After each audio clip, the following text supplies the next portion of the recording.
ගස් කඩන් ගිහලා තියෙනව නේද? ඒ ඉඳලා මේ සීමාවේ සම්පූර්ණ මේක පල්ලට බෑලා තියෙන්නේ. මේ ටික අතන ඉඳලා අර ටික සම්පූර්ණ පාර පුපුරලා ඒ ටික පල්ලයට ඇවිල්ලා තියෙන්නේ. මෙතන තියෙන අර ගස් ටික කැඩලා තියෙන මේ උඩින් සම්පූර්ණ අර ලයිම ගාවින් සම්පූර්ණ තල්ලු වෙලා පල්ලට ඇවිල්ලා තියෙනවා. ඇලේ තියෙන්නේ ඔක්කොම. ආපු ටික. අර ටික අර ගස් ටිකයි සියලුම දේ. ඒකින්ද මේ හරියේම හරි අවදානම් කලාපේ මේ හරියේ ඊට පස්සේ තව එයා පැත්තේ තියෙනවා මේ ඔය ඔතනින් ඔය ඉත ගහක් තියෙන්නේ ගහෙන් එයා පැත්තේ බෑවුම සම්පූර්ණ බෑලා තියෙන්නේ අර උඩ පේනවා ඇති අර මේ පුවක් ගහක් වලින් රබර් එක ඒකේ සම්පූර්ණ පල්ලට ගිලා බයාගෙන එන ගමන් තියෙන්නේ. ඔව් මේක තමයි ඉස්කෝලෙන් පාත අර පොල් ගහක් තියෙනේ පොල් ගහෙන් පාතත් ලොකු මේ කානුවක් ගිහිලා තියෙන්නේ මේ එතන ඒ ස්ථානේ. ඉතින් හරි අවදානම් තත්ත්වෙන් තමයි මේ තීරම දෙනවා මෙතන ජීවත් වෙන්න වෙලා තියෙන්නේ.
කමන්න හොඳයි හොඳයි. ගිහින් ගන්න ඕනේ. තියවන්නේ දෙවිය. තාත් දෙක.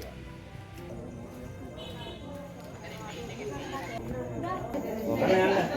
අරයට මේ පැත්තට යනවා එහා පැත්තට. පයිලට් ටික අම්මා. ඔයාලා අහගන්න ඔයාලට කියලා මේ අපදාසත් එක්ක මෙතන ඉන්නවනේ.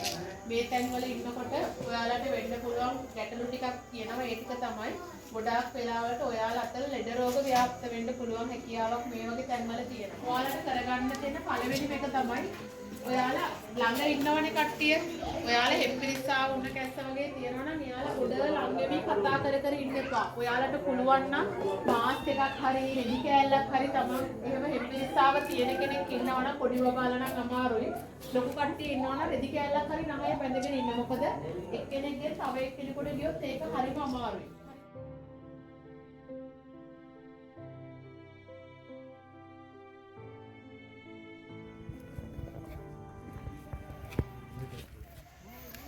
හොඳයි.